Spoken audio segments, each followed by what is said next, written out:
Hi guys, good afternoon and welcome to butternut bhajis, or maybe sweet potato bhajis or potato bhajis, whatever you are making this afternoon.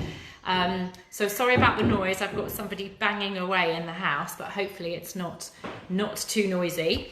So I'm going to be showing you how to cut and chop a butternut squash today, as well as making our bhajis. So come and say hi. We've got plenty of time. I'm going to show you, like I said, how to chop this and prepare it. Some of you might have pre-prepared some of the stuff anyway. It's quite tricky, so definitely one to do with a grown-up. But we're going to have time to get all of our ingredients ready before we're going to start. And anybody's got any questions about using different things instead of the squash, then that's fine too. So hello. No, you haven't missed anything. Perfect, Sam, right time, right place. I'm going to always wait a bit for everybody to come on, and then we're going to go through all of the bits that you need. Do not worry. Hi, Ria and Pavan. So these are really yummy, and this is from, I know this is going to be the wrong way around for you guys, but this is called Super Easy 1 pound meals. Hi, Jasmine. Nice to see you. Hi, Theo and Becky. And it's really simple. They're just, if I show you this recipe that we're doing today, it is basically, that's what we're aiming for. That's what we're going to make there.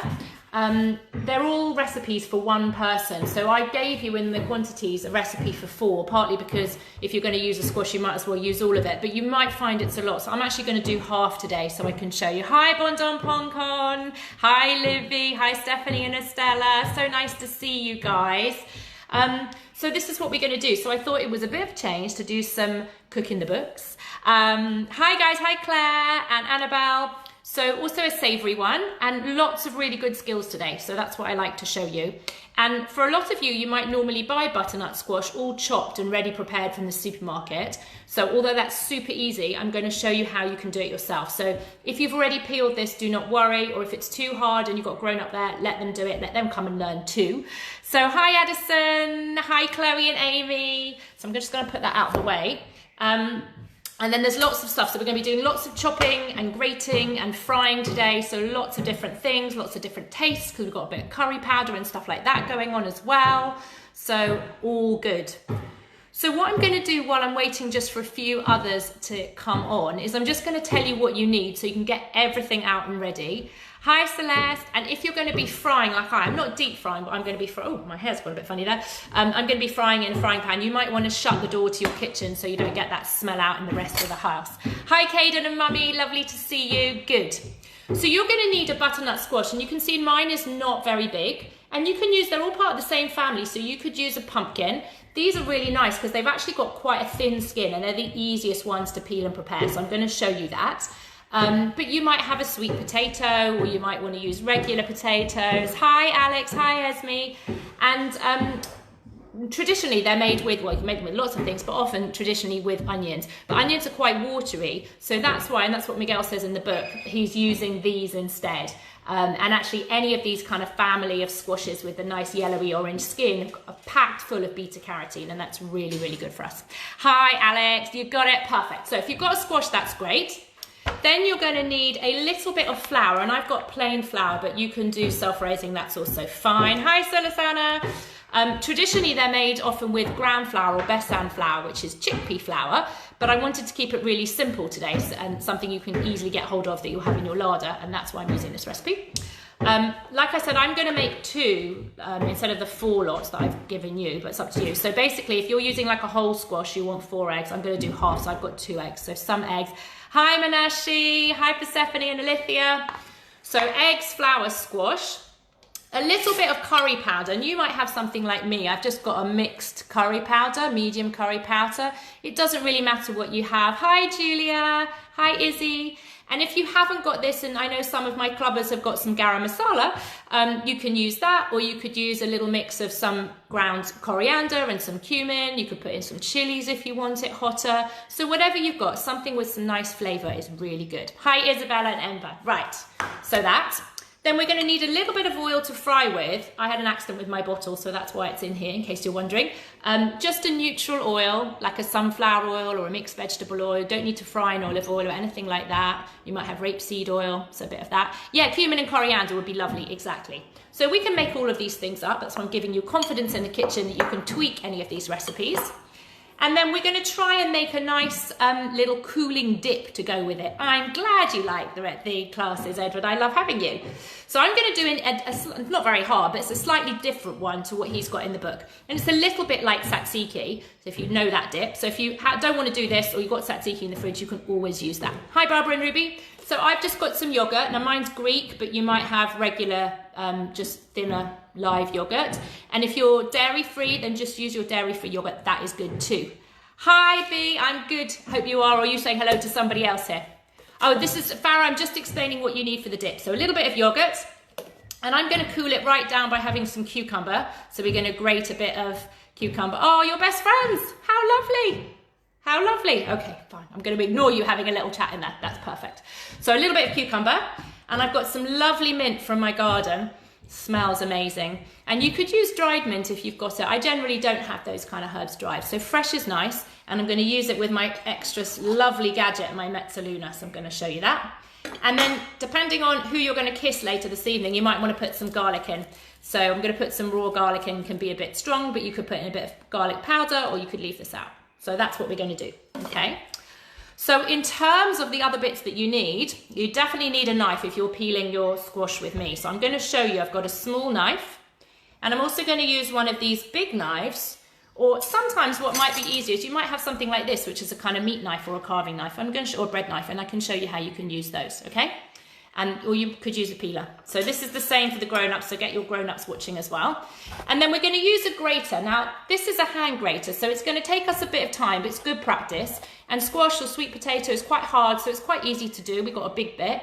You can do it in a food processor, and I've got my food processor, but if I show you, you might have a blade like mine, which if you have a look at that, it will come out on these little holes. So it's quite fine, and it's more like kind of little chips. Whereas what I want is sort of more like grated cheese texture. So this is going to be better. So I'm probably going to do it in here, but if anybody wants, I will show you how to do it in the food processor as well. So I'm going to put that back there. It does make it much easier, but you've got a bit of washing up to do as well.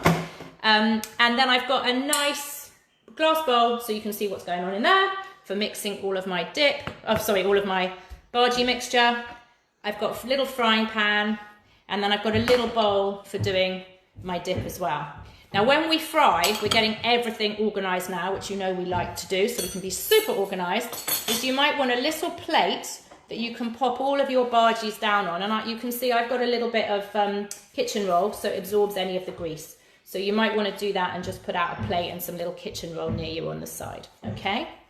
And then the other thing that you might have, and I've got a few different ones to show you, is you're going to need some tongs to get it out of the pan. So I like these, which are a bit like that, or you might have some little things like this, or you might just want to use a kind of spatula, whatever you want, or you might have some kind of cake pallets, things like that, just to fish them out of the pan, okay? Or you can use a spoon and a fork as well.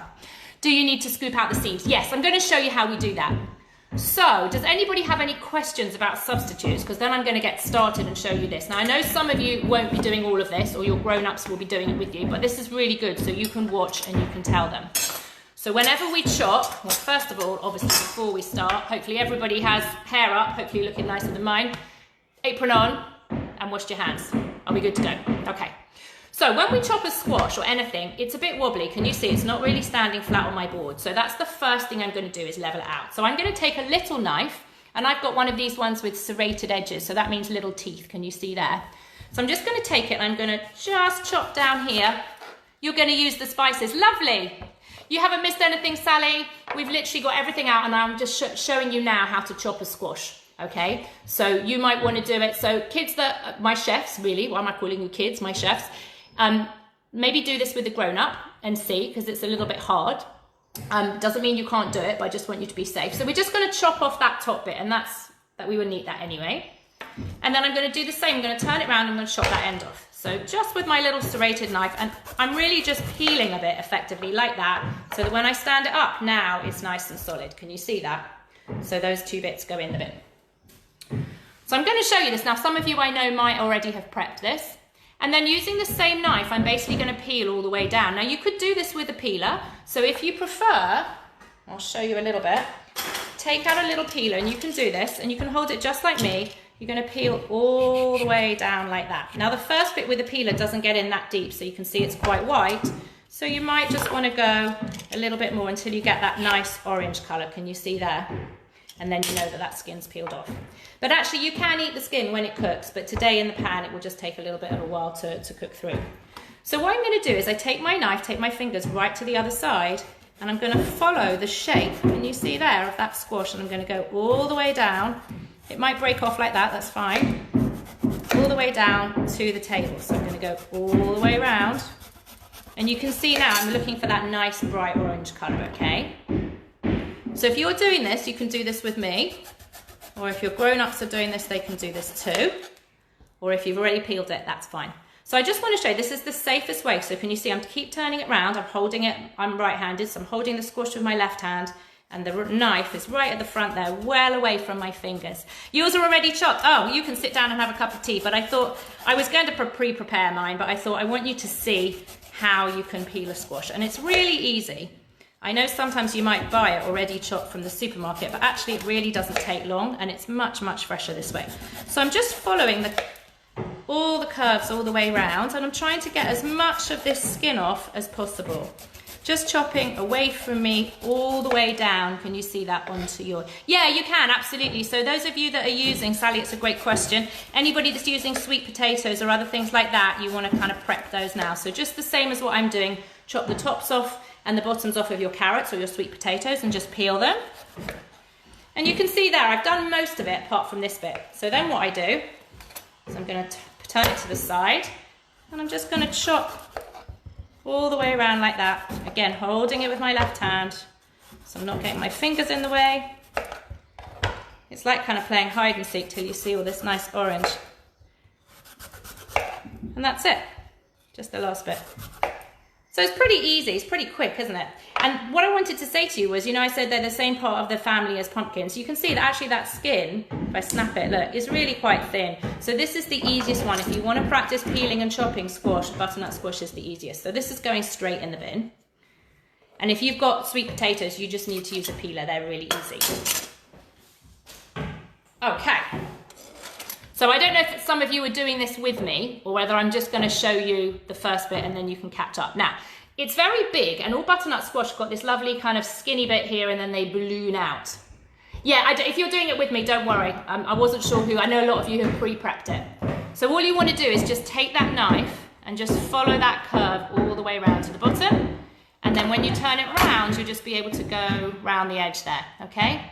And that's really all there is to it. And then I'm going to show you how you can cut them in half and how you can cut out the bits. So those of you doing this, I'm going to wait a bit for you to do this with me, and you can give me a thumbs up. Those of you that have got sweet potatoes and carrots, which is the nearest kind of thing, or even regular potatoes, all you need to do is just chop off the top and the bottom. Sorry, I'm not going too far. I just want to show you how to do it, okay? I'm going to wait. Do not worry. Do not worry.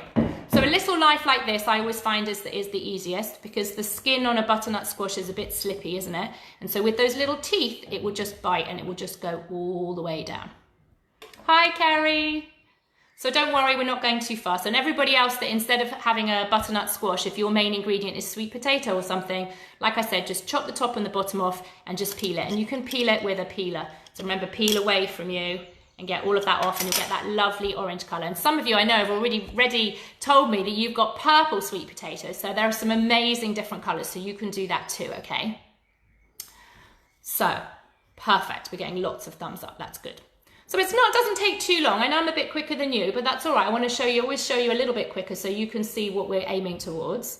And don't worry if some bits are a little bit white, as long as the skin's come off and you can feel it feels nice and wet because it's all fresh, and we've got that lovely orange colour, okay? Right. So I'm going to show you, if that's okay, the next step. Good, good, good, good. And what we do is, like I said, because there's two bits, there's this skinnier bit on the top and then this big bit on the bottom. The big bit on the bottom's got seeds in it. So what I'm going to do is I'm going to chop it at that point so that it gets from narrower to a bit wider there, okay? So this is where you take your big knife, because if I was taking this, I'm going a bit fast for some of you. Okay, I'll slow down. I'll slow down. All right. We'll slow down. It popped up. Good. That's nice. That's all right. And Kerry, don't worry, because everything here is on replay, so it's going to go on replay straight after it here on Facebook, so you can catch up, or you can do it on YouTube as well. Do not worry. And those of you that think I'm going a bit fast, it just means you're doing really well peeling this. Somebody else has peeled it ahead of you, and that's why they're ahead of even me today. So don't worry, this is really good practice, because I promise you it's not that difficult to peel a squash. It really, really isn't, okay? I will slow, don't worry. If you're done, Pavan, yes, you can start grating. So if you've already done this, hopefully you've cut it in half and you've scooped out the seeds, and then yeah, absolutely, just start grating it, because that will take a bit of time. It's very hard. Is it very hard? You don't need to cut very much of the skin. So I would say definitely get a knife that's got some little teeth in. If you wanted to use one of the bigger knives, you absolutely can. But I like to use these things because they're smaller, and once they grip, they're easier for the kids. But if you find it hard, like I said, take a peeler and just go round. Perfectly safe, perfectly fine doing that, okay? You are very welcome, Kerry. So yeah, you can stay and watch, and then sometimes doing things like this are really great, and then you can all see how you can do a squash. So those chefs that are doing it with me today, thumbs up, I'm super impressed, because there are a lot of grown-ups that don't do this. And when you go to the supermarkets, you probably see all those little packets in the chilled aisles where the fruit and vegetables are, and they're all done in cubes, or maybe like little, kind of like the courgette, like the noodles. You can get some butternut squash noodles. I think they call them zoodles or oodles. So much, much easier to buy it that way, but not very difficult to do it like this. So now you know. And you can always roast your squash and keep it in the freezer, or you can chop it and keep it in the fridge for a bit. It's absolutely fine. So I'm really chuffed that a lot of you are doing this with me today. This is good. I thought I was going to do a quick whiz through peeling it and show you how to do it, and then we were going to grate together. But those of you that are grating, get stuck in, because it will take a while to grate it all down, so don't worry. So those of you that are peeling, give me a thumbs up if you're there or nearly there, and then I can just show you how to do this. And then we're all on the same page. So it's all gone quiet. We've got lots of peeling. And also this one, purely by chance. Can you start? Yeah, of course you can. This one's quite a small one. So again, it just depends on how much you have. And this particular recipe doesn't have ingredients. And I chose it actually, it doesn't have measured ingredients. So it will just say 1 butternut squash. It doesn't say how many grams. But I want to give you the confidence as well in the kitchen, so you'll get a feel for it. Okay, perfect. The bread you made last week went all mold. Oh, okay, so if you leave that out, it's quite a damp bread, but generally for bread at the moment, I put all of my bread in the fridge. There's nothing wrong with it, it's just the temperature of the house, because it's really humid at the moment. We're not going to dice them, we're going to grate them. We're going to grate them, okay? Have you diced them already? Okay, if you've diced them, don't worry, put them in a food processor, and you can chop them up, or you can put them in the disc of the food processor and grate them a bit. You're making for 5, perfect. It makes a lot, and you can make these, fry them all off today, and then freeze them.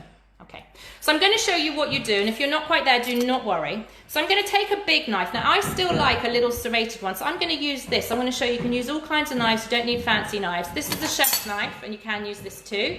But this one I think might be a little bit easier for you because of the teeth. So this is what we call a carving knife or a bread knife. Do you have to use eggs? You can use a bit of water, because probably, Pavan, you use chickpea flour instead of the eggs, but you could use an egg replacer today. This is also quite nice using the eggs for those that eat eggs, because it gives that extra protein, but either is fine, okay? So what I'm going to do is I'm going to take my knife and I'm going to chop it, not right up here, but can you see that bit where it starts to become a bit wider? So I'm going to put my knife in until it bites, so you can see it's kind of in there, and then I'm going to put my hand on top and I'm going to press all the way down, wiggle, wiggle, wiggle, so I don't want my fingers anywhere near. Do a bit more of a wiggle there, until I chop it all the way down, okay? And you can see I've got that bit and that bit. Now I cut mine a bit wonky, I've got a bit of a wonky chopping board today, but the idea is it stands flat, okay?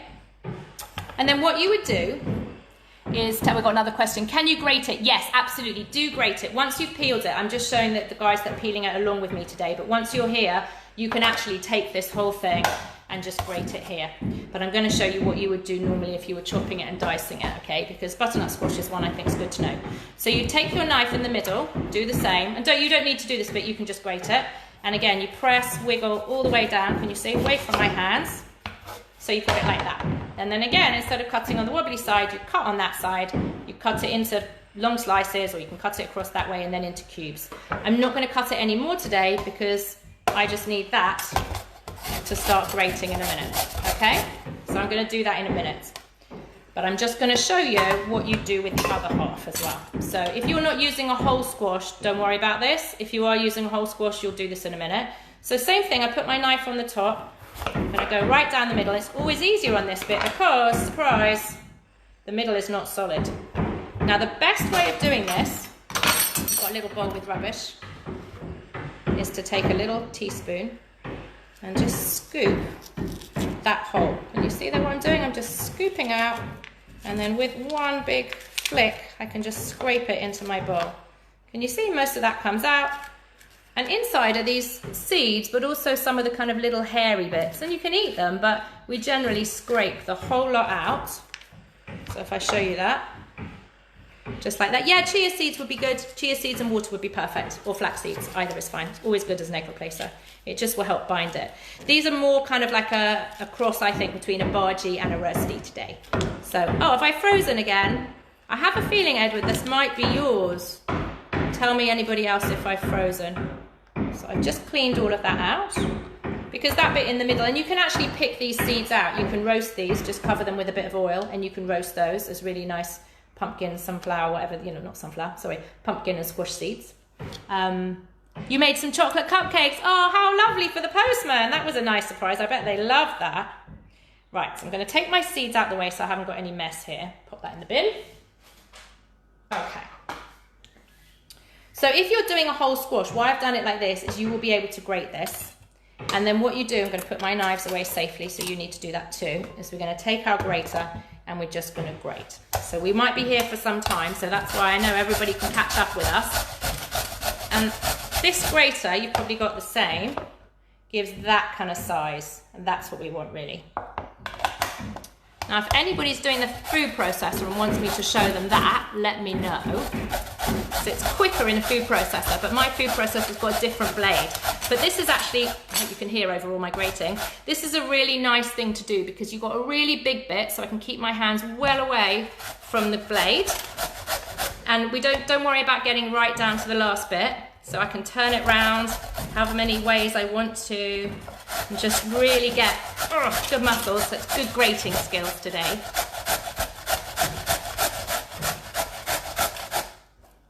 So if you're making for one person, this says about a quarter of a squash, but it's fairly flexible. So those of you that were subbing for a sweet potato, I would say maybe do one sweet potato if they're quite big, and maybe a carrot or something if that's what you were doing as a mix.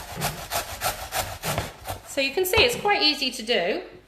And then all we're going to do, it looks like grated red Leicester, doesn't it? I'm just going to put that in my bowl and then keep going. It's a good arm workout today, isn't it?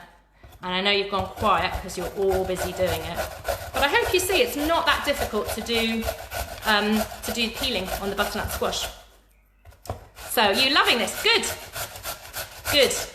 I actually made some the other day with sweet potato, because some of you had asked, and I did it in my food processor, and the texture on this is actually much better. And you can see, look, I'm turning it different ways.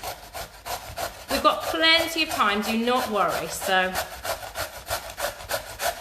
we've been cooking together for over 12 weeks now, so I know that you guys are getting really good, and I'm setting you challenging things. I'm not just baking little cupcakes with you. Could you use almond flour? Yes, you could, Anna, whatever you want to.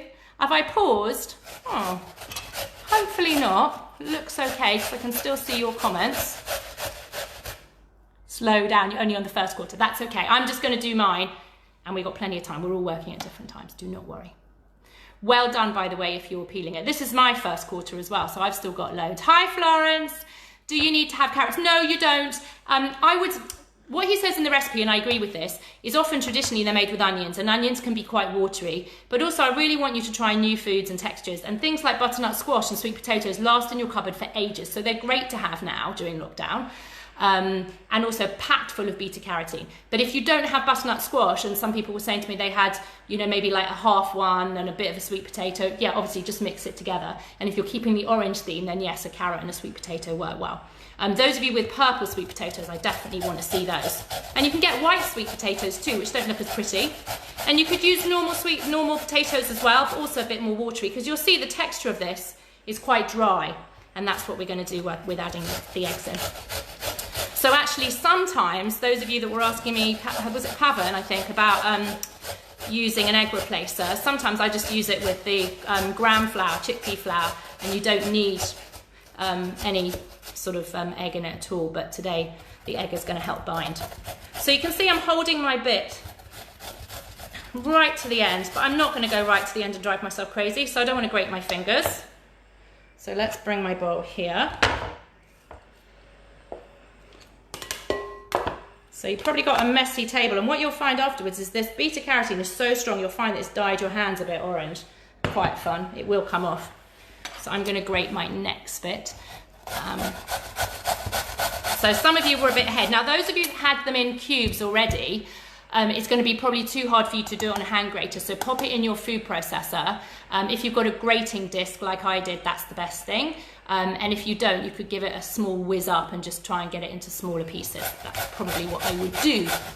Because you want these bits to go kind of crispy in the pan, that's the idea. So we want those little flakes, like grated cheese really, okay? Oh, it's hard work, isn't it? I'm feeling like I'm having a workout.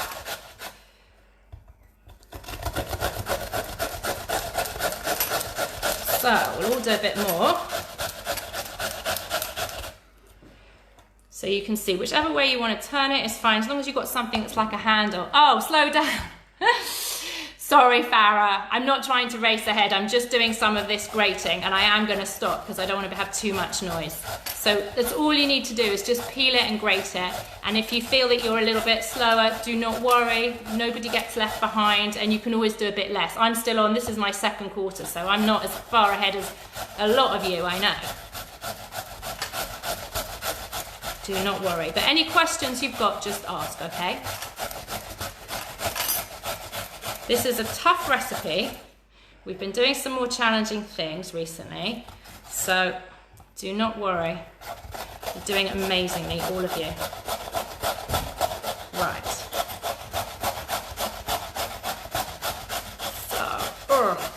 So that's my last end as well. So I'm not going to go right to the end because I don't want to grate my fingers either.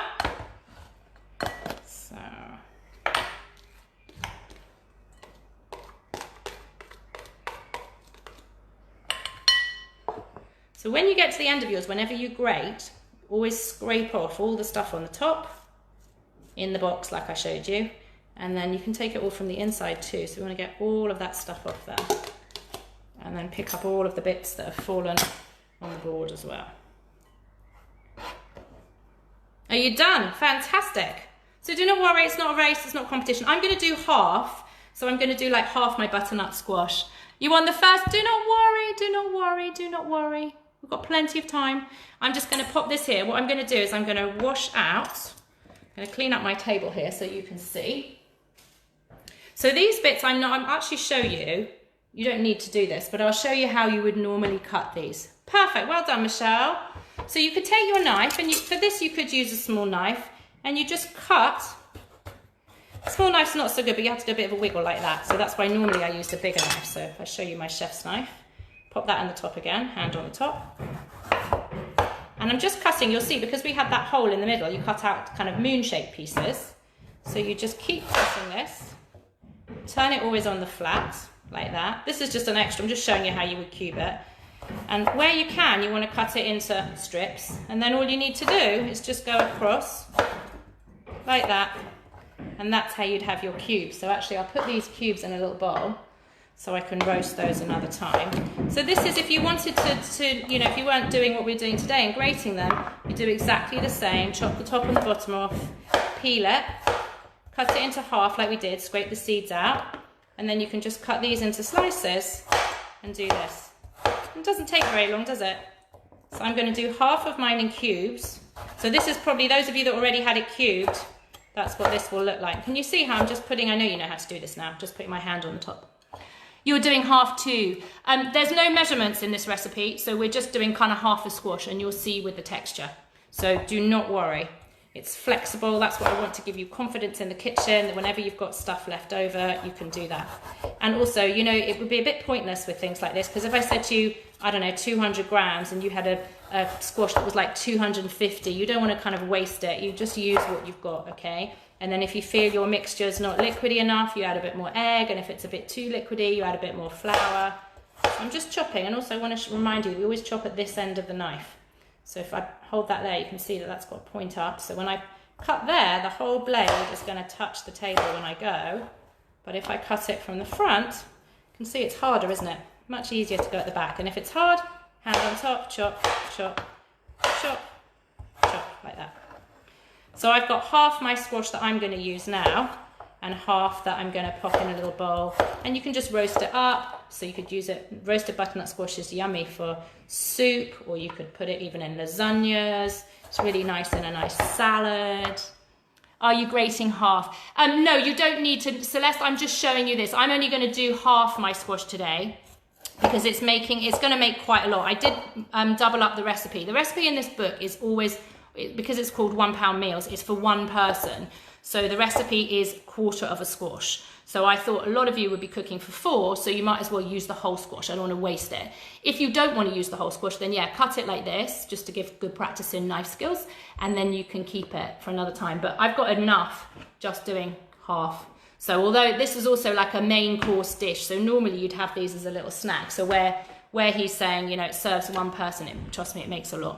So it's whatever you want to do, really. I'm just, you know me, I like to show you lots of different skills, so that's all I'm doing, okay? So I'm just going to get a cloth and clean this. Do not worry, nobody is behind. You can see my hands are quite orange, yours might be too. So if they're a bit orange, and sometimes they feel a little bit tight because you have kind of a bit of squash juice on your hands, so just wash it. You can see there, that one's a bit more orange. Just wash them and dry them, okay? So I'm just going to wipe this out.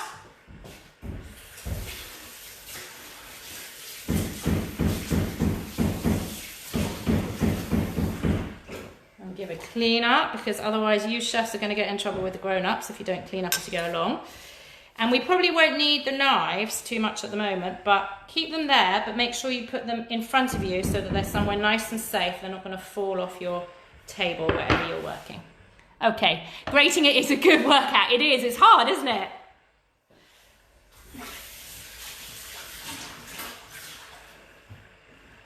There we go. Yeah, squash is quite hard because it's much easier than some of the other pumpkins, and because you end up with a really nice, that bit at the top, that's why I use that half, so much easier for you. It's killing you, Jasmine, is it too much? Okay, sorry. But what I find is sometimes when you have hot hands, like if you're grating cheese, you know, it gets a bit sweaty and yucky and the cheese breaks. This is much easier, so that's why I'm showing you that. Okay, perfect. So I'm actually also going to rinse this because I'm going to use this for my cucumber in a bit.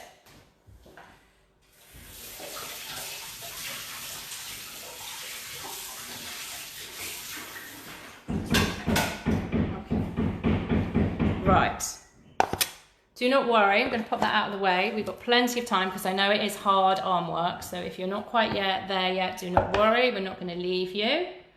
And if it is hard, then just do half with me now, and you can do half a bit later, so that's absolutely fine, okay?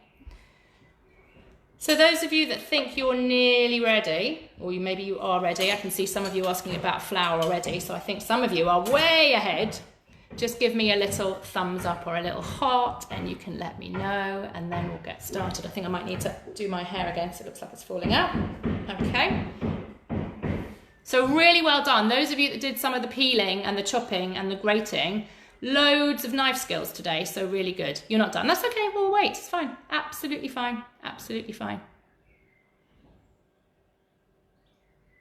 And don't ever feel just because some people are ahead, they might have started earlier, they might have different knives, they might have, you know, whatever. It really doesn't matter. Bigger squash, smaller squash, it's fine. It's fine. Okay. So if you are done, then go and wash your hands, clean your table, and you can wash your grater. And if you're not done, so most of you are not done, it's fine, I'm waiting. Not a problem, okay? Do not worry. It is a bit of a workout, so I know.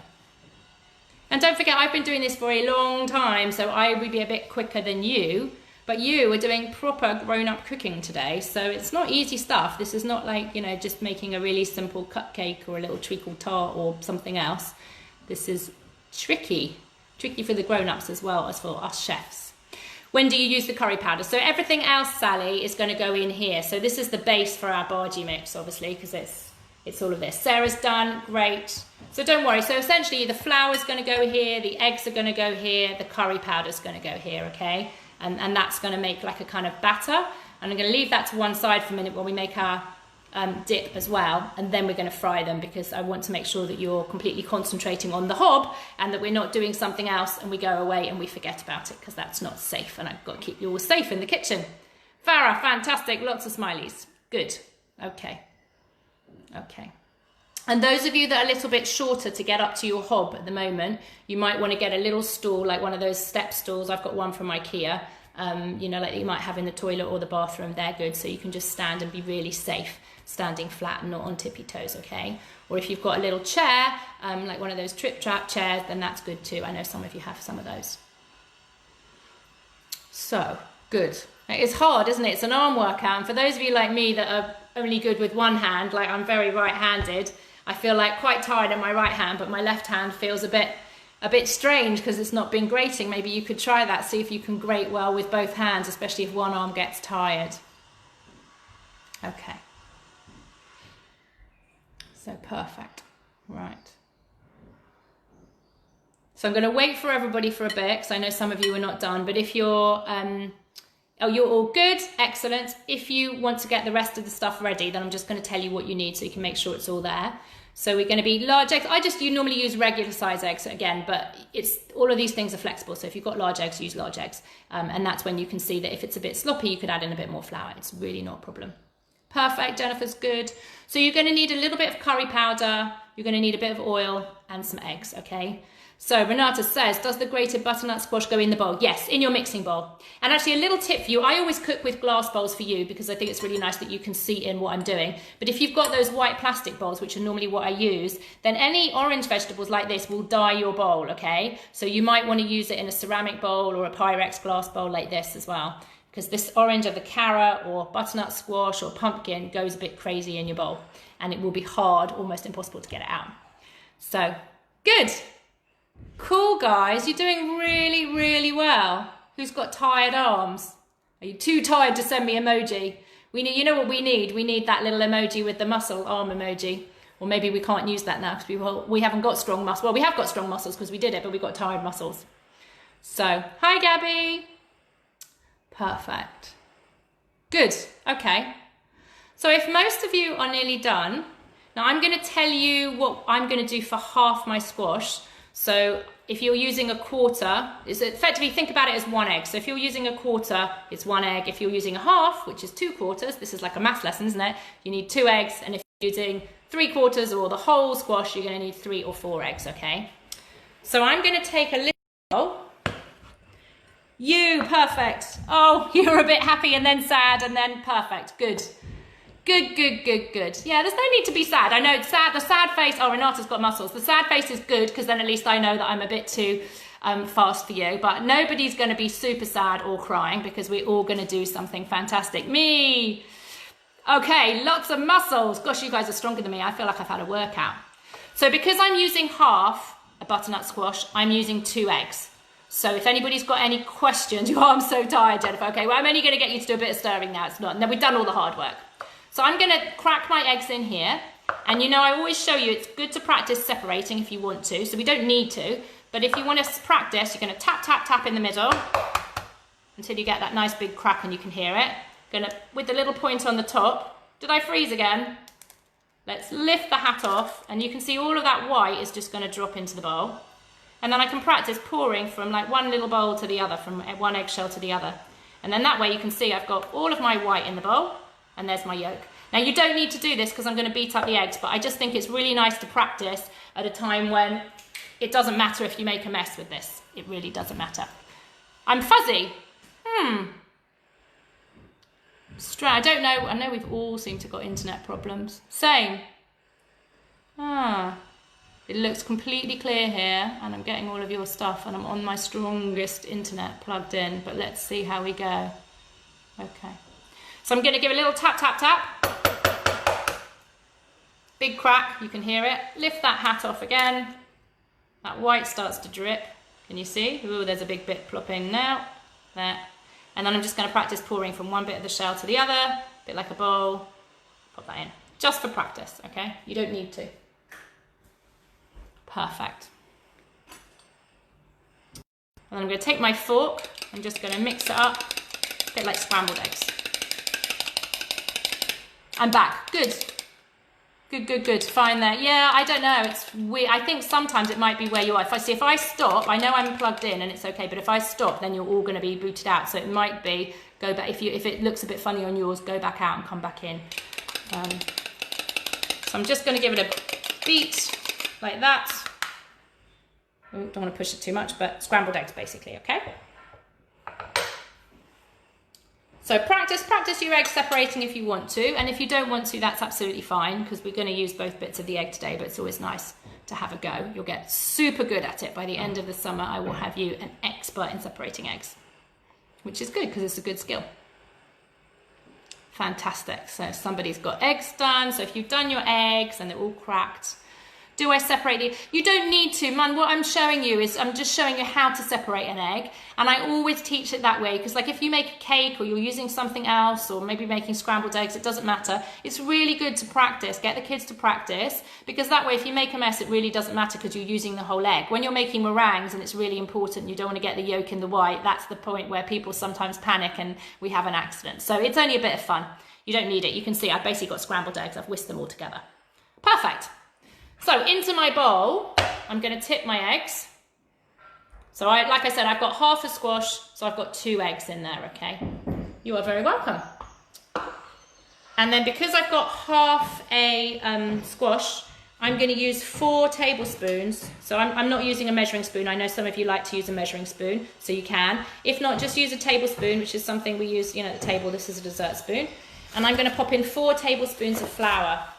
So when we say a tablespoon, we just mean roughly a kind of level spoon like that. So I don't mean like a half, like that. That would be too little. And I don't mean a monster one like that. So just shake it back in the bag. So that's 2. Oh, coming to the end of my bag. 3. And 4. How many eggs? So Catherine, if you're doing half a squash like I am, then 2 eggs. If you're doing a whole squash, then 4 eggs. And then the same for the flour. So if you're doing more, then you need to double the flour as well. So for me, I've got 4 tablespoons of flour and 2 eggs. So if you're not sure, and tell me how much your squash you're using, and then I'll let you know. Hi Pauline, and those of you that are doing, if you've kind of roughly done an equivalent of half a squash, like if it's 1 potato or something, you should be fine too. When we start to mix it together, you'll see. And then I'm going to take my curry powder. So I think a lot of you have curry powder. If you've got something like garam masala, then just use exactly the same, because I'm going to use 4 teaspoons. Remember, teaspoons are the little ones, like, hold on, got one here. Like we used to make cups of tea. Oh, smells amazing. Have a smell of your curry powder and see if your nose can tell you what is in there. And if you have a look on the back, it's a little tip, the back of it will always tell you the ingredients, and it will tell you which one is biggest first. So like this one has coriander and then turmeric, because that's what makes it that nice kind of colour. And then it's got ginger and cumin. So like I said to you, those of you that don't have, you could maybe do 2 teaspoons of coriander and 2 of cumin, to still get to your 4 teaspoons, okay? And if you like it a little bit spicier, you could put in a couple of chili flakes. It's up to you. So the same with the teaspoons, like we did with the tablespoons, not a monster one. So just 4 flat ones. And here you can just scrape up the side of the bowl like that. That makes it easier. So that's 1, 2, 3, and 4. You can see that lovely colour. Oh, it smells amazing already. Like that. So all I've got in there is my half a grated squash. I've got 4 teaspoons of curry powder, 4 tablespoons of flour, and I've got 2 eggs hidden down there somewhere. And then all I'm going to do is I'm just going to mix it. And you can use the fork or the spoon that you had. I'm just going to mix it all together. And you want to make it really well mixed. So I don't want to see any of that white powder or the brown powder. It's all going to be mixed in. And the egg, or if you're using like a chia egg, some of you were, should just kind of hold it together. And that's why a glass bowl is good. So there's nowhere for me to cheat. I'm going to be able to show you. You can see now I've got a dirty bottom, haven't I? You can see that flour there. So I'm going to keep going and mix that in. Sorry about banging, by the way, here, if you can hear that. Right. Nearly done. So this is the kind of texture you want. It's not very liquidy. It should just be, the egg should just sort of hold it together. So if you find that it's really wet, you could add in a bit more grated veg, or you could use some more flour. Are you using the powder you got through the post? No, you don't need to, but you can do. I'm just using curry powder, but somebody did ask me if you'd like to use your garam masala, you can, because it's a kind of spice blend.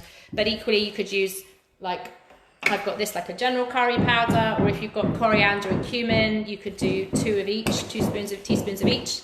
Yeah, egg goes in too. So I've got here my egg, it appears to be sloppy. Okay, Catherine, how much squash did you use? Let me know, and I'll just check that you've got the right amount of eggs and flour. If it's quite sloppy, and you can see, so mine is just really spoons, almost looks like a rusty, like that. So there's no real, if I scrape it, you can see there's no liquid pooling at the bottom, and that's what you want to be. It will depend what veggie you've got. So like if you use onions are quite watery, aren't they? So you'll end up with some water and juice from the onions, so it might be a bit more sloppy. But as long as it's not loads of liquid, it's absolutely fine. And it should smell amazing. Yum. So kind of like that, if that makes sense. And then check, like I said, that also, especially if it's sloppy, check on the bottom of your bowl that you've scraped everything up, because it might be there's more flour, and putting the flour in will make it not be quite so sloppy, okay? So this is where you can add a bit more, and traditionally it will have like gram flour, what's called besan as well. It does smell good, doesn't it? I know, the curry spice, and this is just, I don't normally if I make a curry I would use my own spices, but something like this is really good for this kind of thing, really quick. You don't know you bought it in a pack and it didn't say. Oh, I see, so it's probably a whole squash, I would think. So in which case, you probably want to put in, maybe if it's very sloppy, if you put in 4 tablespoons of flour, I would add maybe another 2 and then see what it's like, and then add a bit more. But then you've probably, depending on how many eggs, did you put in 2 eggs? If you put in 2 eggs, then that should be all right. Because if it's so sloppy already, I just add in a couple more spoons of flour and see if it binds together, okay? So I want to give you confidence to cook with what vegetables you've got, but I know it's a bit frustrating sometimes when you're like, oh, how much have I got? Normally a packet, I think, is about kind of 250 grams. I don't know, because I can't, should I weigh this for you? Maybe I could weigh this for you and see. But go with your eyes. I want you to give you all confidence in the kitchen. So it's just kind of, if I stir it, you'll hear it. Can you hear that? It's a little bit, and that's just the egg binding it. And that's all you want. So there's no sloppy liquid at the bottom. All my flour and stuff's mixed in. Good. You put, okay, perfect, it's okay. Good, good, good. Yeah, usually there's a reason, and that's really good. That's such a good learning thing in the kitchen, because if you look at it and you're like, oh, this is really sloppy, it doesn't look like that, just really go back through everything and check that everything, because often you think, oh, I forgot that, or I didn't stir it in. There's always a reason, and that's why it's really good that you've picked that up, so well done. So I'm just going to put this to one side. I'm going to wait for you guys to be done as well. And those of you using the chia eggs, really give it a really good mix, because if you've left the chia and the water out to soak, you get a bit of a gloopy paste, don't you? And it's a bit harder to mix in. So that's why sometimes for things like this, I'd probably use like an egg replacer. It'd be a bit easier. And sometimes also you can use a couple of spoons of yogurt as well instead of each egg. So you could try that if you're okay with dairy. Perfect, good. Okay, so I know 1 of 2 if you're still waiting, that's not a problem. Do not worry. So we'll just put it to one side. We're not going to fry it yet, and we're going to start in a minute with our dip. So those of you that are already ahead and you've done, just get out a little bowl, your yogurt and some cucumber if you're going to have, and some mint. So if anybody's got any mint growing in the garden like I did, you can start to go and pick it and come back. So I've got a few leaves here. Pavan is good, fantastic. And since we're all smelling gorgeous, if you have got mint, definitely give it a rub like this and smell. Doesn't it smell amazing? Yours is a bit sloppy too. So Jennifer, have a real go at the bottom. Really scoop it all up. If it's really sloppy still, I don't know, again, if you added 2 eggs in, maybe just add an extra spoon of flour, stir it in, and then add a bit more if you want to, okay? Because really what we're making is, think of it like a pancake. It's like I said, it's a kind of cross between a rosti, which is just like grated potatoes that we kind of fry together, almost like a potato pancake, and a sort of batter mix that then, like normally bhajis, it's quite a sloppy batter, but you drop them into boiling hot oil in a deep fat fry. So that's what we're not doing. We're doing this one. You got mint sauce. You could put a little bit of mint sauce in there if you want to, or you could put, it's a good idea, use it up. I'm liking this creative thinking. Or some of you might have dried mint. You could use a bit of that as well. Mint is always something I've got in the garden, so you don't need it, it's just to add a bit of flavour, really. So I'm going to try and do a kind of quick raita sort of thing. You're not doing the dip, that's fine. If you don't want to do the dip, that's fine. Okay. So what I'll do for those of you, let me put my fork away. For those of you that do want to do the dip, I'm going to show you what we do. Now, I've got this lovely mezzaluna, and I know some of you have this. And this is really good because it's meant you've added 2 tablespoons of flour. Okay, so if you've already got 2 extra ones, okay, that's strange. So how much, Jennifer, how much squash and stuff did you use? And how many eggs? If you had the extra large eggs, then you will need a bit more flour, so don't worry about that. But you just want to, if I show you mine again, just so you can see the texture. But sometimes don't worry, because if you've got a lot of extra liquid at the bottom, we'll stir it again before we fry it, and then just the rest of the liquid will just run off and it will be left in the bottom of the bowl. So don't worry too much, but you could add a bit more flour. But just really mix it. What you need to do is kind of mash it with the back of the spoon so that every kind of little grated bit, every grain of the squash is covered, because it will absorb it, okay? And that's why I'm just going to leave it to the side. So leave it for a bit and see if it soaks up, okay? Right, so my mezzaluna is cool because I'm going to put 2 hands here, half a squash and 2 eggs. So that's a small squash, okay. So maybe if your eggs were large and your squash was really small, that could be it. But just add a little bit of, you can add a bit of flour, it's fine. You use 4 eggs and the whole squash, it's very wet. Okay, so add in a bit more flour, Becky, that's fine. Can you use mango chutney? Yeah, you can use mango chutney, and you could actually, Renata, you could put a bit of mango chutney in the yogurt and have it kind of like a slight mango dip as well. This is only supposed to be a really quick dip, just to give you a bit of fun, really. So if you've got one of these, I'm going to show you how they work. You put all your leaves together, you can see there, and I'm going to rock it up and down, getting smaller, can you see that? And then I'm going to take my blade, push it all together, and I'm going to go again.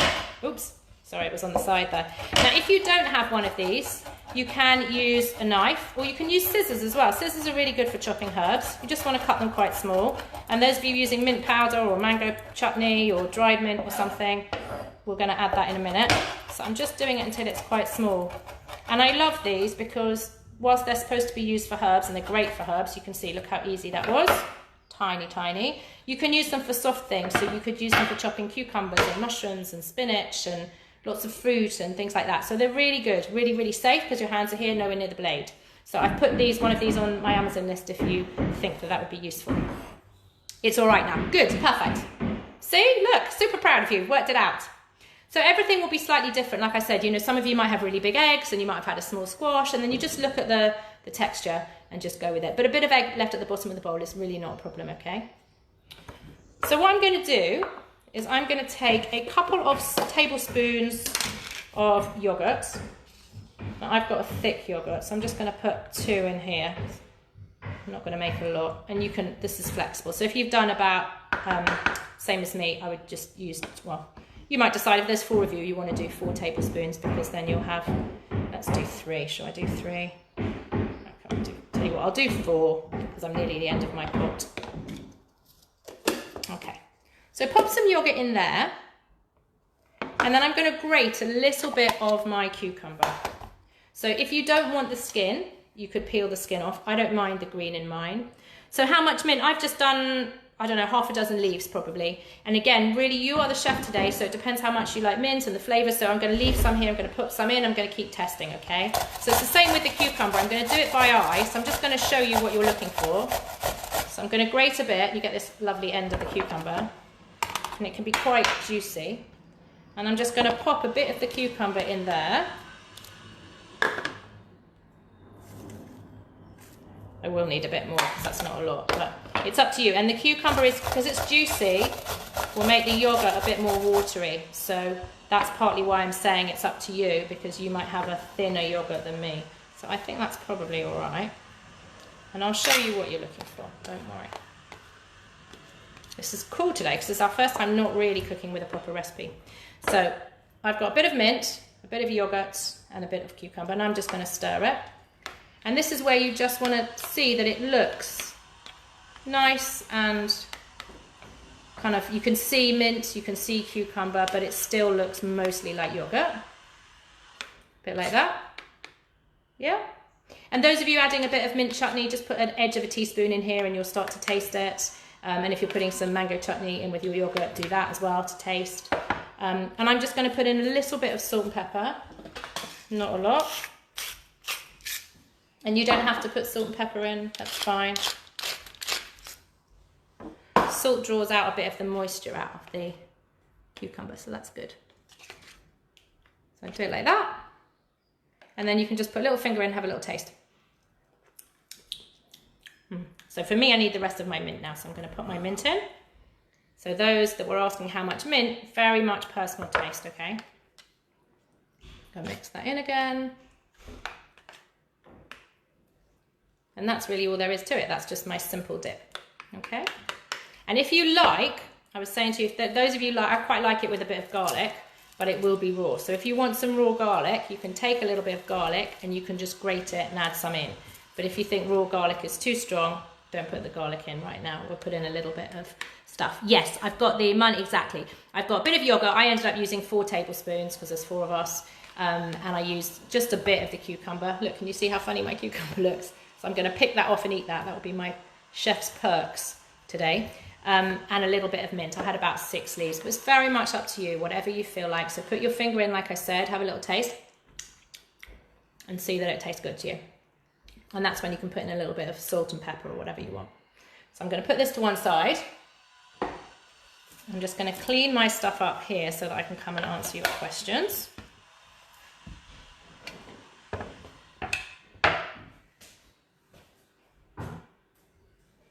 Perfect. So it's like a really quick kind of tzatziki or raita, whatever you want to call it. So those of you, if you're not going to make it today, if you had any tzatziki or something like that in the fridge, you can use that. It's just a cooling dip. The bhajis aren't spicy unless some of you put some chili flakes in, but they're just really nice to have it as a cooling dip.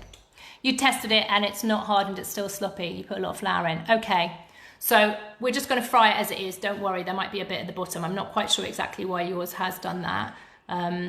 It should be, it might just be small squash and other things. I don't know. If you really mixed it in super well, and you didn't put any other wet vegetables in, like onions or, I don't know, anything that you grated in that had a lot. Like if you grated carrots, you might have had some carrot juice in, so then you've added more liquid to it, so it will be a bit sloppier.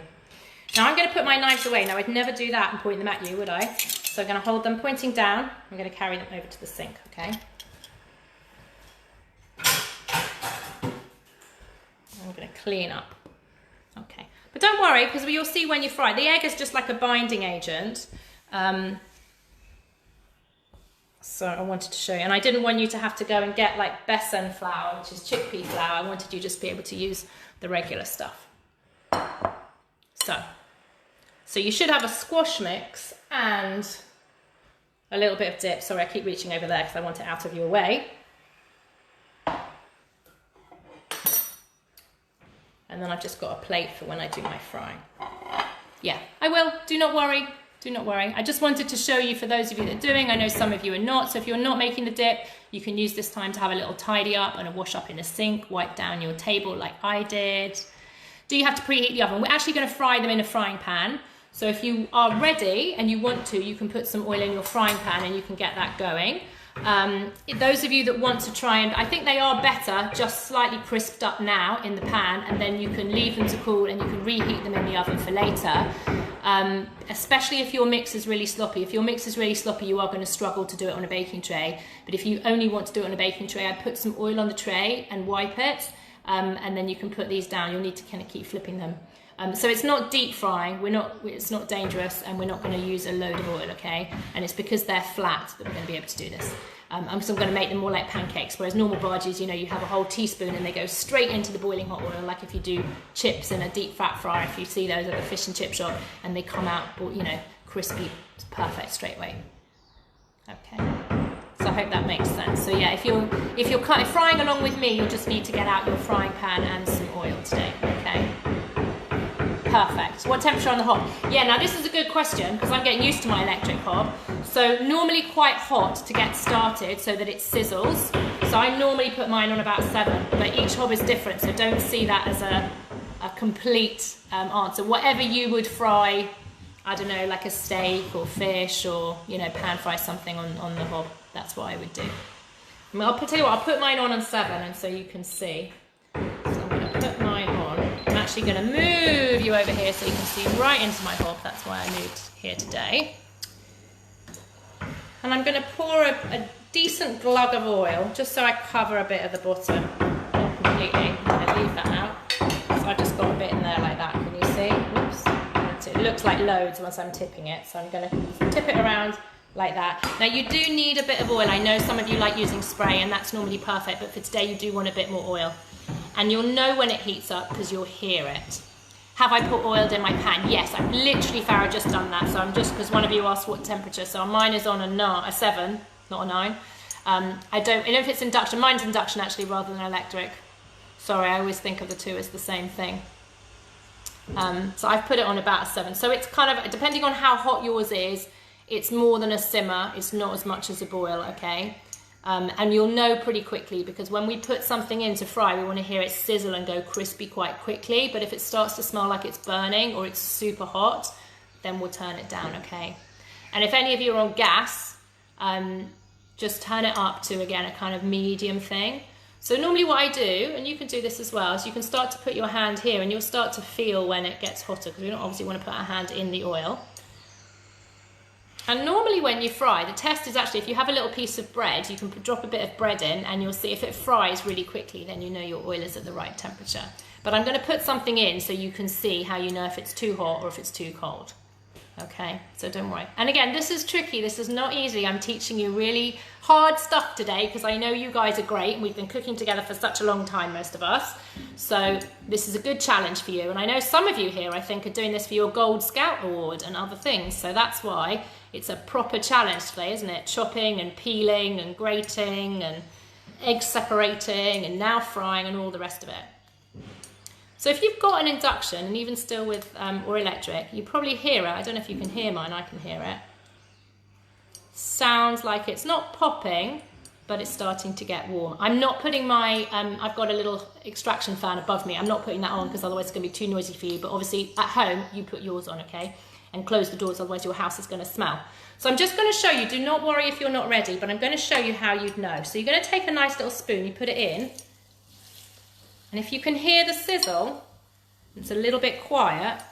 If I tip that up to you, you can see it's starting to sizzle around the edge and go a bit lighter. So that's kind of what you want.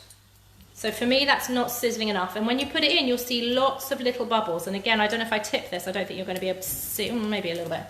You can see lots of little bubbles down there. And that means that the oil is heating up to a nice temperature, okay? So always put one in and see if it's good enough. If it's not sizzling like that when it goes in, it's a bit too... Your brother is doing it for beavers. You're on standby. Fantastic. Good. That's good. Beavers and scouts. Brilliant. So you want to pop that in. So you can pop in a couple of little spoons. I'm going to do maybe 4. I don't make them too big. So, ooh, shouldn't drop that, should I? I'll show you what these look like. I'm just going to put them in because you want to make sure you've got enough space to go between these. So let me pick that one up. Okay. So can you see I've got four in my pan there, and they're starting to crisp up, so I can hear it sizzle. I can see the bubbles, and I can see the edges, all those little fringy bits. They look a bit like hairy bits, don't they? All the bits of the sweet potato or whatever you're using, butternut squash, are going quite light, okay? And that's how you know it's starting to cook on one side. So whenever we cook, and I know I've said this before, we listen and we look and we use all our senses. So same as our nose. So if it starts to burn, you will smell it with your nose. So I'm listening with my ears for the sizzling. And then it won't be ready yet, but I just want to show you. The dip is delicious. Good.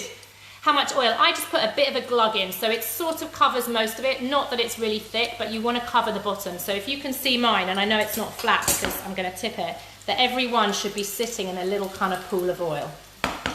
Now I can start to see on the bottom of mine, this is what I want to show. This is the first one that went in, so I'm scooping underneath. This is why I like these. I'm going to press them together so that when I turn them over I can show you. Can you see there it's getting slightly golden? It's not quite done yet, but that's what you want to see. And when they're almost done, you'll be able to pick them up. When they're still soft, you won't be able to pick them up in the pan. So like this one, that was a bit harder, did you see, to get up? Because it's not quite as golden. That was the last one I put in. So you want to leave them for 3 or 4 minutes. Now, because I've got a flat spatula, I can squish them down. And you could do this with a spoon, you don't need a spatula. So if you flatten them with a spoon, you'll hear them sizzle a bit more. Because we want it to be nice and flat, so as much as possible touches the pan. Okay. And about 4 minutes or something, I think, on either side. So I've got mine on 7 at the moment, so I'm quite happy with that. So if yours is bubbling nicely, that's good. But I don't want to do it too high because otherwise they'll burn really quickly and I want you to have lots of time to flip them. So I've got my little tongs again. So this was my first one. Can you see it's nice and brown on that side? And obviously hold it over your pan so we don't drip any oil. So I'm going to turn it over and now listen. Now I squish it. Can you hear that sizzle on the other side? So I'm going to go round again. This is number 2. Can you see? Nice and brown. Going down again. So you want to press it down so as much as possible hits that pan. And then I'm going to go for number 3. And check. So that one's not quite as brown. So that one might need a bit longer. That one looks pretty good. So I'm going to turn that round. So always watch. And if I show you how they are, nice and brown, but not too brown, especially because if you eat them now, this would be yummy, but some of you I know are going to put them on a baking tray and heat them up and have them for supper or a bit later for tea. So don't make them too brown because they'll get a bit browner in the oven as well. So let's turn my last one. And only do as many as you can get in your pan. I reckon 4 is good. I haven't got a mega pan, you might have a bigger one. Okay. And the oil's kind of bubbling. Yours are not brown, so keep them there that side for me, Claire. And it might be you need to turn your oil up a bit. Also, they absorb a lot of oil. The reason that you need your oil hot is if you put stuff into the pan when the oil is not hot, it will just soak up the oil like a sponge, and we don't want very greasy stuff. We want to use as little oil as possible. So they should be, like if you see that one there, it's looking nice and brown, nearly done. So I don't want you to turn it up too much. And the longer we've got the pan on, the oil will get hotter and hotter, so the next batch will be quicker and easier than this one, okay? So you can try sort of moving them around the pan. If they move quite nicely and easily, then you know they're cooking. And you can do what I'm doing every so often and just have a little look. So I've still got as much oil as really I started with. And also the other thing to do, Claire, is if you've got tongs or a spoon, just squish them down. So you want them quite flat. So actually I'm going to take this one out and show you, because this one I think is done. So I'm going to put it on my plate. So always hold your plate here, put it straight on, that way you're not going to drip oil anywhere. But if I show you that, can you now see how thin that is? So that way it's cooked really quickly on either side. So I'm going to take my pan, have a little look, my plate rather, and just put them on here when they're ready. And they would be delicious to eat now, but you can put them back in later. So like that one, if I just wanted to do one that was a bit less brown so you can see. Can you see now? They're not sizzling anymore and the oil is gone. So put a bit more oil in. So before I put my second one in, I've still got a bit of oil. Look. Can you see there? Mine's will have poured down to the front, but I've still got enough oil. So it may be that your pan is not hot enough. You can probably see a bit of steam coming off mine. So I'm going to put a bit more in. Now, whenever you put more oil in, you need to wait a bit until that oil comes up hotter again. Okay? So if they're not sizzling, that will be because you haven't got any oil. It's only the oil that sizzles, so your pan might be really hot. So put in some more oil and wait a bit more until it sizzles. And if you've got any bits left over in the pan, like I have that bit, that will give you a bit of a clue, but you don't want to leave it in too much, it will get a bit burnt. So if I show you now, this won't be hot enough, but when I put this in, oh, actually that one there is hot enough because I can hear it sizzle. Did you hear that? You have deep fried as Mummy took over. Okay, that's fine. And this is just shallow frying. You don't need, so I'm just pressing them down gently with a spoon. And once the first one starts to sizzle, get back on again. Did I use vegetable oil? I use sunflower oil, but yeah, mixed vegetable oil is fine, or a rapeseed oil. You don't need anything like olive oil because that has not a good temperature for this, and you don't want anything that's too strongly flavoured. So there are my 4 in again. Can you see there? They're bubbling. You can probably see that steam, and they're going light very quickly around the edge. So that's another little test as well. So if Mummy's done the first round, maybe you can have a little go and just flip it and see, because now you know what you're looking for. So we want to look for those bits around the edge, those little sticky out bits like here, going nice and crispy. And then we're just going to do it 3 or 4 minutes or something either side until they go nice and brown, and then we turn them. And you can always have a little Scooby, have a little look. So when you think they're ready and you're not sure, just go underneath. If you can't go underneath, then definitely they're not done. Pick them up like that and see. So that one actually is not too bad already, so I can turn that down. And then those of you that are saying they're not going crispy, squish them down on the second side. Okay. So pick it up, check the colour, turn it over, And the reason you need a bit of oil, guys, is that otherwise it's very easy for it to catch and burn on the bottom. So you know you've got it if you've got that sizzle. I'm just turning mine on the last one. So I've got half. I'm probably going to do another round, I reckon. So I'm probably going to make 12. Ooh, getting steamy with my glasses. Doesn't it smell amazing at home? I know you can smell the frying, but I can smell the spices. They smell delicious. I might have to try one in a minute. So you guys are doing super well. Now, if it looks in the middle, I've still got enough oil here, but I just want to show you something. If it really, you think it's not sizzling and you need to put a bit of oil in, just put a little bit of oil in at the side, like that. And then you can tip your pan a bit. Now, normally I wouldn't put cold oil in, but if you think it's sticking and it's not sizzling, then just do it like that. And you can see already it's starting to heat up really quickly. Especially for those of you with electric or induction, the pan really retains its heat, doesn't it? So as soon as you put that in, it's going to go much quicker. So let's put these here. So I'm going to have a look at mine. That looks good to me. So that one's coming out. And it's up to you, depends how brown you like them. They could definitely have a bit longer, but I think they're good like this. And then I'm going to put them in the oven a bit later as well. Are you done? Catherine is done. Fantastic. So what I suggest you do when you're doing them, you can see I've taken 2 out and I've got 2 in here, is try and do 1 pan at a time. It's just going to make it easier for you. So rather than put new stuff in, I'm just going to wait until this is done. Then I'm going to take those out. That looks good. Yeah, that looks good as well. And then I'm going to go with another one. And those of you putting it on kitchen roll, you'll notice that everything's gone quite yellow from the turmeric in our spices, hasn't it? It's all gone wrong. Oh. Oh dear, smoke alarm going off. Oh no. Okay, so close the kitchen door, Sam. Grab the screaming child, that's probably the best thing.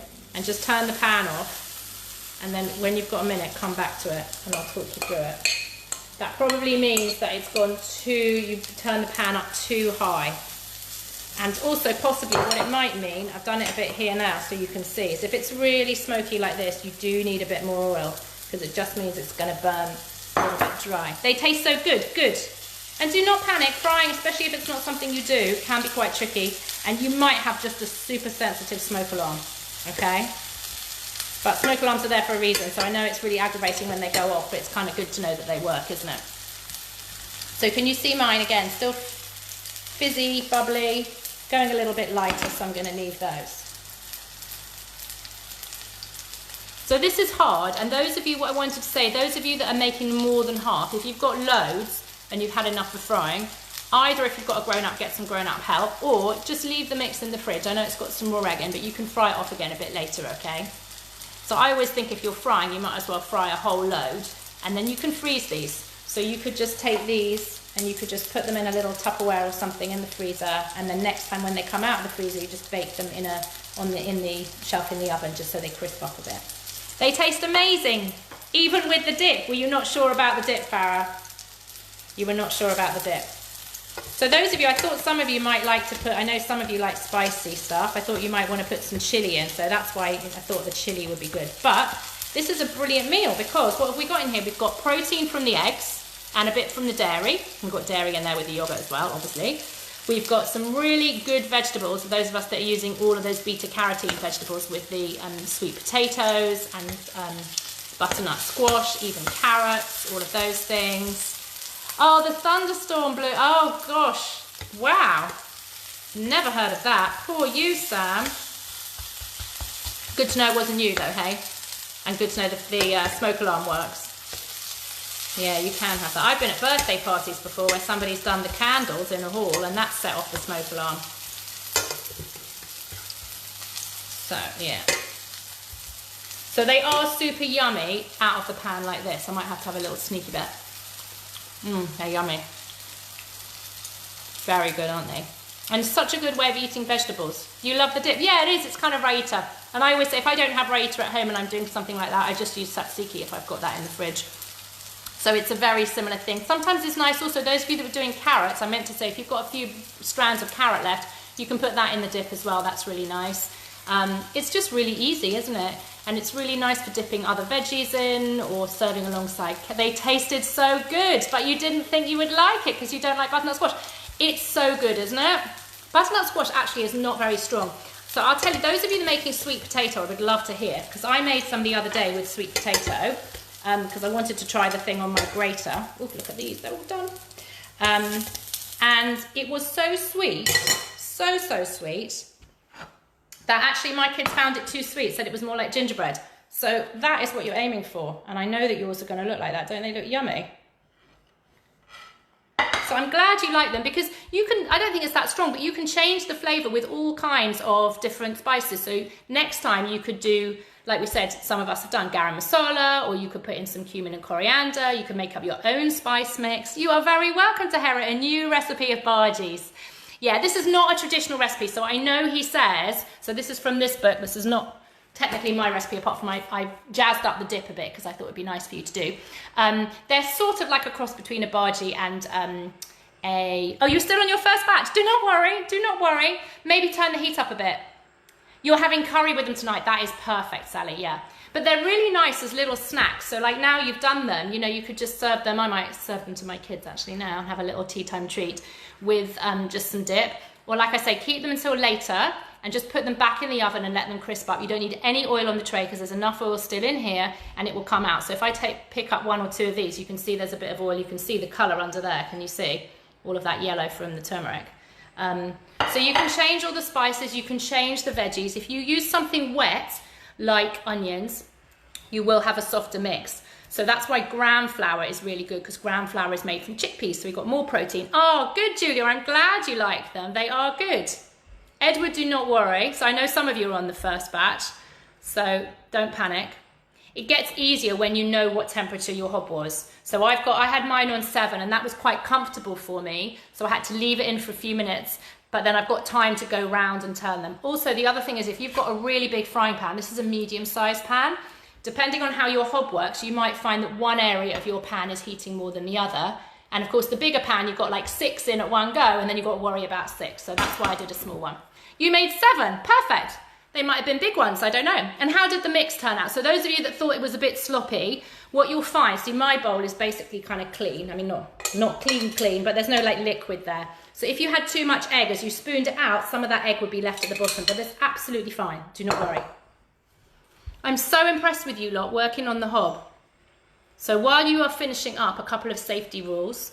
So keep your pan here for a bit until it cools down, because you don't want to put it into your sink and burn, especially if you put plastic in your sink. Don't want to melt anything. And also, if you've got any oil left over, I've only got a tiny bit, really you shouldn't put oil down the sink. So when it's cool, you can pour it into like an old jam jar or something and throw it away. So that's one of the reasons I wanted to teach you this today, shallow frying and not deep fat frying. So those of you that did deep fat frying, like in a wok, or if you've got a fat fryer or something, you shouldn't really pour that oil down the sink. Because do you know what happens to oil when it gets cold? It sets and then it will set in your pipes, and that's not a good thing. So pour it into a jam jar or something and throw it away, but let your pans cool before you put water in, because I don't want you getting splashed in the sink. So do not think that you don't need to wash that up. And the other thing, a little tip from me, is you can take a bit of kitchen roll, and when your pan is completely cool, not now, you can just wipe out your pan with a bit of kitchen roll, which will kind of clean it a bit, throw that away, and then you can wash it. You're having them with chicken, potato wedges, salad, and butternut beamish. What is that? I don't know what that is. That sounds very exciting. Yeah, I think they're yummy. They're yummy to have with everything. You can have them, like I said, as a little starter or a dip, a little snack in the afternoon. Some of us are doing an Indian themed meal, so they would be delicious with curry. And like I said, put them back in the oven and they will crisp up a bit. They're a little bit softer. But I think a really good, easy supper to use with lots of veggies that you will just have in the cupboard that don't go off. You know, butternut squash and pumpkins and sweet potatoes last for ages, okay? So you can always do it with that. You've probably always got some flour and a bit of spice. So I thought that was a really easy one. Good, I'm loving that you like this, guys. And if you don't ever have an egg, as I said to you, you can use like some chia seeds and some flax seeds with a bit of water. You could use a couple of spoons of yogurt, although I didn't want to use that today in here. It works really well in a cake, but I didn't want you to burn it in the frying pan, okay? So I know some of you are still frying, do not worry. So those of you that enjoyed, I can see some of you have dropped off because you probably scooted off to go and do that. Ed says, it's random, but how do I spell the name of this? So bhajis, which I think the English version is Bhajis. I can see how he spelt it. And Raita is Raita. Yeah, Bhajis. You're going to get that back to front, but yeah. So normally you have, like if you go to an Indian restaurant, you have onion bhajis or mixed vegetable bhajis, and they're normally balls because they drop them into the hot oil, but we don't need to use that much oil today. I'm really glad you liked it, Jennifer and Annika, that's good. So thank you for joining me today. I'm going to hang around for a bit for those of you that have got some, oh, here we go. I'm learning now. Butternut bhajis, oh, I see. I think you could call it butternut beamish. I was thinking that's an interesting one. Yeah, butternut bhajis, you spelt them just right, Jasmine, well done. Sorry, I kept saying Farah, didn't I? So I hope you really enjoyed. If anybody wants to donate to FareShare, that's on the top of the page. Send me your photos. Let me know how you get on. I'm super impressed today. So those of you cooking for a badge or not for a badge, this was a really hard recipe today. So I'd love to hear what you thought of it, whether I stretched you a bit too much or not, but I know you can all cope. You're a bit late, Andrew. Don't worry, you're going to start them now. They probably won't last till supper time. I think some of us have already been eating them. I'm talking too much, so I can't eat them. You are welcome, Julia. Mummy can't stop eating them. Well, I think maybe if Mummy made some, so next time you're going to have to do them, okay? You're very welcome, Sam. I'm really, really thrilled to have you all here today and doing something a bit different and lots of skills. So if you practiced your chopping and your knife skills and your grating, thumbs up from me. If you did frying today and that was the first time, super thumbs up from me because that's really, really good. So you can write that in if anybody, I know some of you are keeping little cookbooks or writing little diaries of what you get up to during lockdown. So definitely add that in because they're really, really, really good skills. And yeah, I want to know what you thought of them when you eat them. And I want to see the pictures, especially those of you, anybody that was doing exciting ingredients, more exciting than this, and had like purple sweet potatoes. We definitely want to see those, don't we? So you can show me some pictures of you all eating those. All right. So thank you for joining me, those of you that are off. If anybody's got any other questions, feel free to ask. Anybody that's watching this on replay, obviously you can ask any questions too, those of you just starting now. But otherwise I'm going to say goodbye and post this video up there. So I know some of you are coming straight back from school and are going to get stuck in. So that's perfect for tea time or dinner time, whatever you want. So enjoy them, and I will see you same time next week for another session. Take care, guys. Bye.